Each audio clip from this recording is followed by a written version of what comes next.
qorshaha in la dhiso qaramada midoobay wuxuu ahaa mid looga gol lahaa in lagu wiiqo dhisidii awoodii grant ahayd ee the Axis power ee dalalkii Jarmalku horboodayay hindisaha in la sameeyo wax loogu yeero golaha loo dhan yahay ee ummadaha midoobay waxay ku bilaabatay misqax ka soo maaxatay labadii wasiir arrimaha dibadeed ee dalalka Mareykanka iyo Ingiriiska 26 wakiil oo ka socday dalalka ka soo horjeeday siyaasadii quwadii Jarmalka iyo Japaanku ugu tudronaayeen markaas horena Ruushku gacan saarka la lahaa sidoo kalena Cuthmaaniyiintii qaybta ka ahayd ayaa isugu tagay magaalada Washington ee xarunta dalka Mareykanka waxayna ka wada hadleen sidii loo abuuri lahaa isbahaysi adduunka intiisa kale oo dhan ah marka hore sidoo wada ku soo dhawaada barnaamijkeennii waran oo aynu ku qaada dhigi doono isla markaana ay idinkaga dabageedi doono barbilowga dagaalka qabow sida uu ku bilowday iyo sidoo kale habka loo dhisay sida loo maray iyo sida loo maareeyay waxa loo yaqaan qaramada midoobay adoo ku ogaa doona nuxurka iyo taariikhda asaaska qaramada midoobay iyo sida loo ay bursadeen dalalka maanta ku amarku taagleeya dagaalkii qabow ee dunida the Cold War markii uu dhamaaday dagaalkii labaad taas micnaheedu ma ahayn in dhibaatadii idlaatay waxaa bilowday dhidib u taagidda adduun wareeray oo loo yaqaan markaas the formation of a bipolar world ciyaarid siyaasadtii ugu xumeyd dagaalo kale oo waaweyn oo xigi doona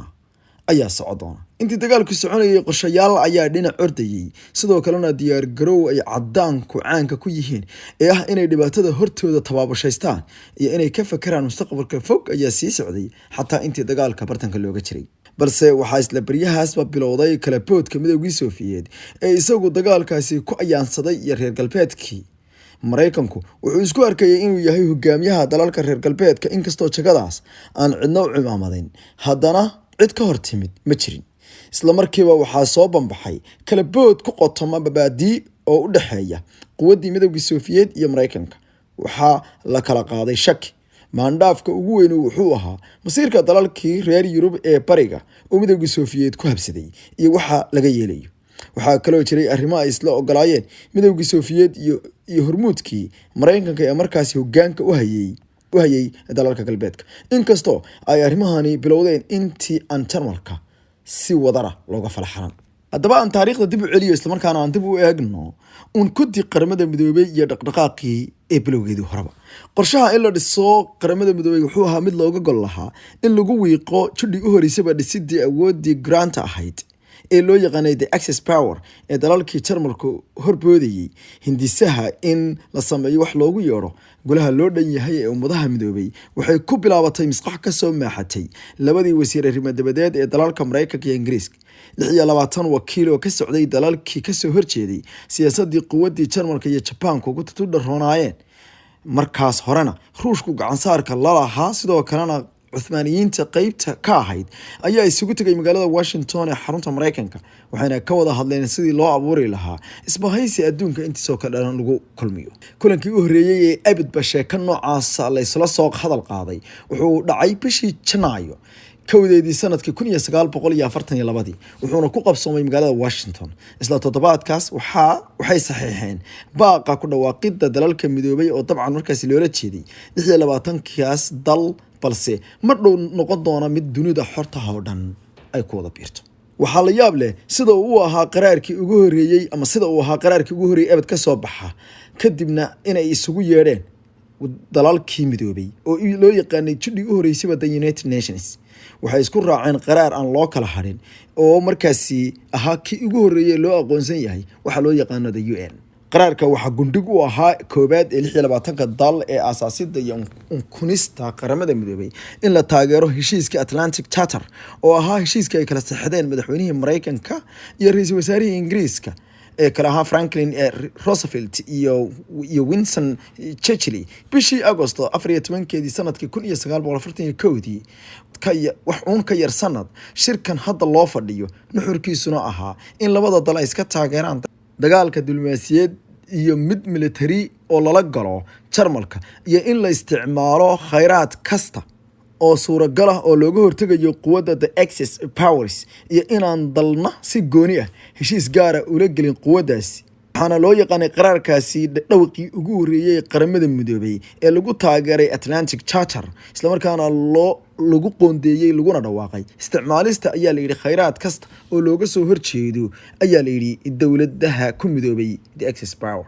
mid kamid ah kulamadii lagu sibdhiyay uguna muhiimsanaa waxa maanta loo yaqaan qaramada midoobay ayaa ku qabsamay magaalada Quebec ee dalka Canada bishii Agoosto sanadkii 1943 waxaana halkaasi ku kulmay labadii dal ee fikradda riixayay wasiiradoodii arrimaha dibadda oo kala ahaa xogiyihii arrimaha dibadda ee Mareykanka ee xilligaasi Cordell Hull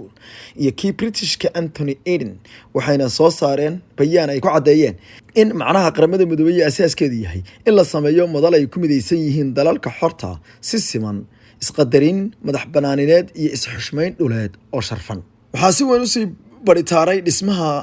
qaramada midoobay midowgii Soofiyeed oo go'doon markaasi ahaa Jarmalkuna uu weerar ku hayay waxayna taasi keentay in sanadkii 1943 bishii October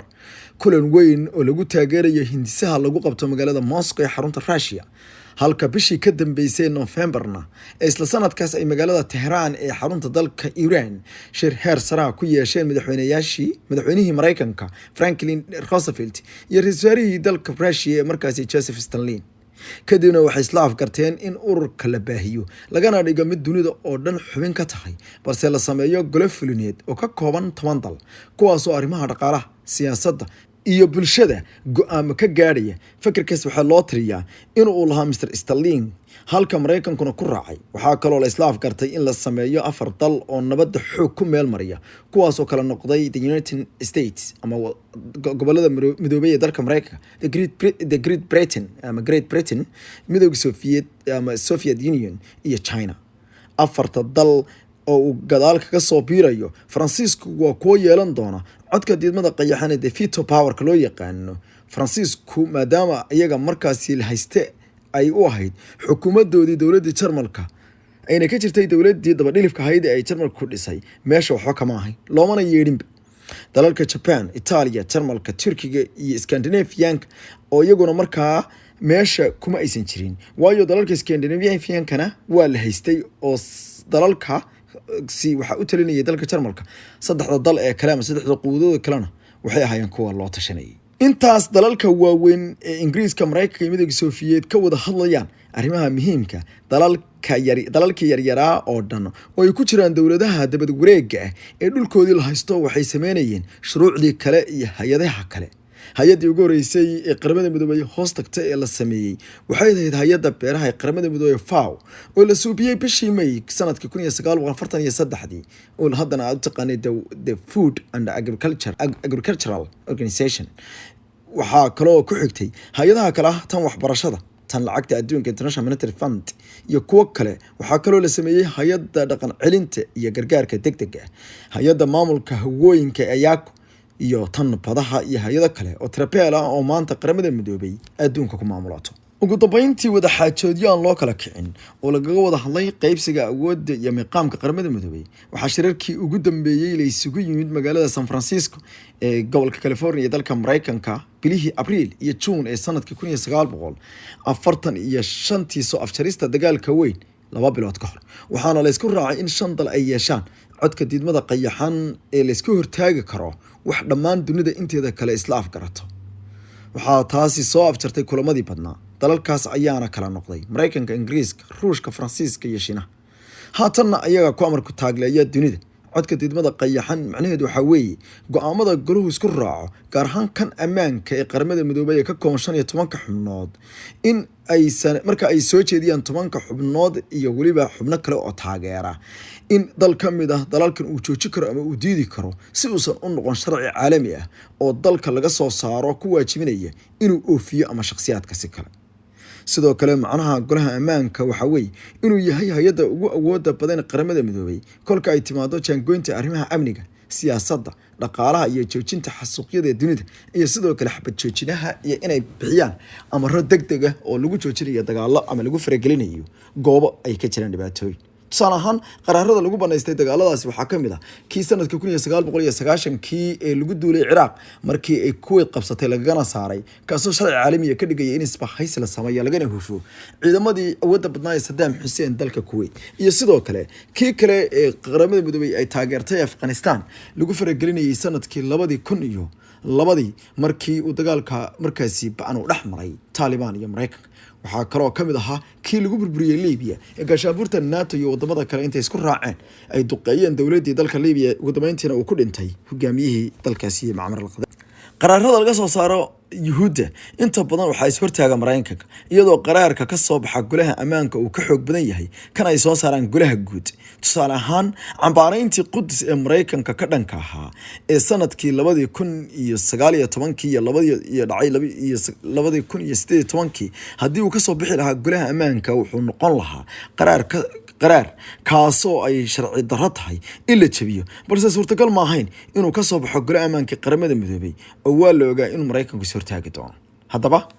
barnaamijkeena kale waxaad ku ogaa doontaan ibafurka dagaaladii waaweynaa ee qaboobaa iyo waxa la kala mutay dagaaladii wadda qaramada qaarkood dhaxmaray iyo sidoo kale dhiigii faraha badnaa ay daatay amaanaal